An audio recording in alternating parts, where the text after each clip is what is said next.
L'histoire de Joseph le Petit Zèbre. Dès sa plus tendre enfance, les parents, les grands-parents et les enseignants de Joseph le Petit Zèbre lui conduisirent vers le chemin de la culture, la vraie culture.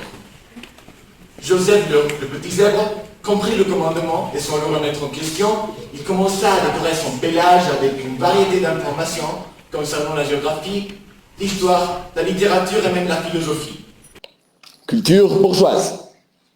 Culture qui rendrait ses parents fiers et émerveillerait ses professeurs. C'était une charge de travail supplémentaire pour Joseph, mais la reconnaissance de ses parents et le sentiment de supériorité qu'il éprouvait envers ses camarades zèbres, qui n'avaient pas eu cette formation dans leur petite maison au sud de la savane, faisaient en sorte que ça en vaille la peine. T'as vu? Le Sénégal a gagné le match contre l'Égypte. Commentaient ses amis.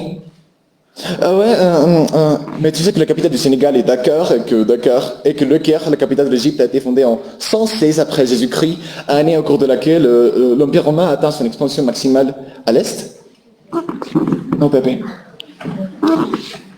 Ses camarades, dégoûtés par tant d'arrogance. Mais les alphas, les élites du troupeau, avez-vous écouté Joseph le Petit Zèbre? Il connaît la capitale du Sénégal, bon Dieu. Il est vraiment cultivé. Mais au fur et à mesure que Joseph le Petit Zèbre grandissait, il eut envie d'être non seulement approuvé par les vieux alphas, mais aussi par les jeunes zèbres de tous les horizons de la savane. Tandis que les alphas étaient comblés par ses connaissances sur les guerres les plus sanglantes, ses cousins, ses amis ne s'en souciaient point. Or, afin de plaire au plus de gens possible, il se fit faire des nouvelles rayures de culture populaire.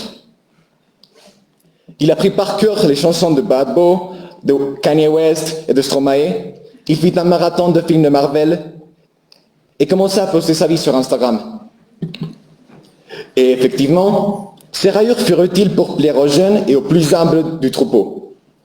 « Écoutez le nouvel album de Bad Bunny ?» lui demandait le jeune zèbre. « C'est trop bien, que de bangers, que des morceaux. » Joseph le Petit Zèbre apprit à utiliser sa culture pour obtenir de l'approbation sociale et dès lors, il vit heureux pour toujours.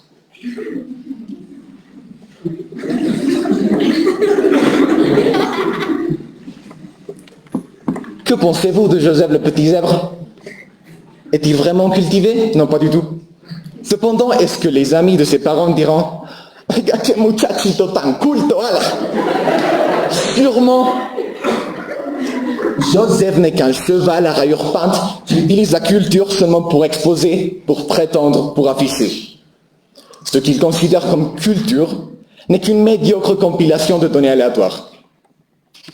Ne connaissez-vous des personnes comme Joseph, des petits chevaux aveugles qui croient ce qu'est la culture? D'autre part, la culture est aussi l'ensemble des coutumes, des valeurs, des croyances propres à une société. Personnellement, je ne suis pas fier d'être chauvin. Je suis fier de ne pas être chauvin, excusez-moi. De ne pas tout approuver de la culture qui m'a été transmise. Or, je me sens personnellement offensé quand quelqu'un ose manquer de respect le chocoramo.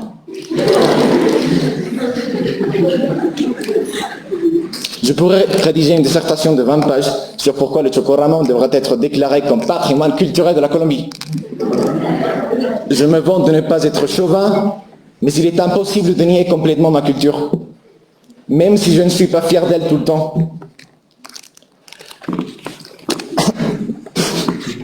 La culture dans laquelle nous baignons fait partie essentielle de notre identité. Elle agit comme un foyer qui nous fait sentir protégés. Ce sont les racines auxquelles nous revenons lorsque nous sommes perdus.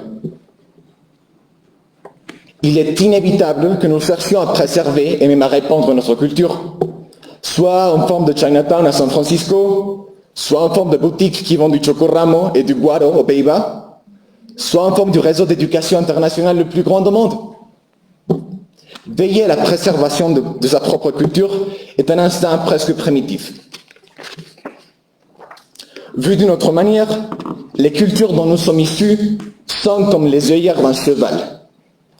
Elles l'obligent à regarder devant lui et à ne pas dévier. Les œillères protègent le cheval de l'inconnu et le font se sentir en sécurité, mais l'empêchent d'explorer le monde et d'apprendre. La culture collective modèle notre manière d'interpréter des situations. Imaginez que vous rentrez chez vous et que vous croisez quelqu'un dans le couloir. Pour ma voisine russe, il est parfaitement normal de vous regarder d'un air soupçonneux. Et pourtant, c'est l'interprétation que notre culture donne au regard de ma voisine qui mène à penser qu'elle veut me tuer. Il nous semble que la manière dont notre culture nous modèle peut être au pire désagréable dans le cas d'un choc entre cultures. Par contre, notre culture peut nous emmener vers l'ignorance si nous ne prenons pas soin de la juger. La culture peut nous rendre aveugles. Regardez tout simplement le thème de mon discours. Proverbe africain. Écoutez bien. Proverbe africain. Déjà, il était absurde et cruel de tracer des frontières arbitraires sur un continent riche de 4000 groupes ethniques. Mais comme si cela ne suffisait pas, notre culture occidentale décide d'ignorer ces mêmes pays qu'elle a créés et préfère d'englober 54 pays, 2000 langues, 4000 groupes ethniques et 1320 millions de personnes sous l'étiquette africain. Ben oui, ils sont tous noirs, n'est-ce pas? Et c'est le même processus avec les groupes indigènes. Notre belle culture colombienne accepte même d'insulter quelqu'un en l'appelant indio. Nous, occidentaux, qui croyons que notre culture définit la bienséance, mais qui pensons que les indigènes habitent dans la jungle, que les Africains vivent dans des tribus déconnectées, et que tous les Asiatiques sont soit chinois, soit indiens. Quelle ironie!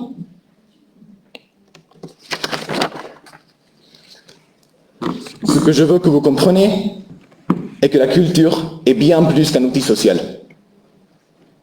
La culture nous permet de comprendre les sociétés, les personnes et ses manières. C'est grâce à la culture que je comprends le fonctionnement de la démocratie et que j'arrive à aller plus loin et réussir à voir les défauts de la démocratie dans mon pays.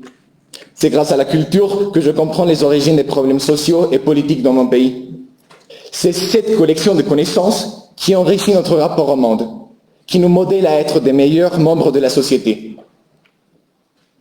C'est un outil de développement personnel sans comparaison. Un zèbre rayé, un homme cultivé sont capables d'enlever leurs œillères qui les rendent aveugles et les empêchent de sortir de ce qu'ils connaissent pour ensuite se mettre à la place des autres et devenir des êtres plus compréhensifs, plus tolérants et plus empathiques. Et vous? Êtes-vous un savant zèbre rayé ou un sauvage cheval aveugle?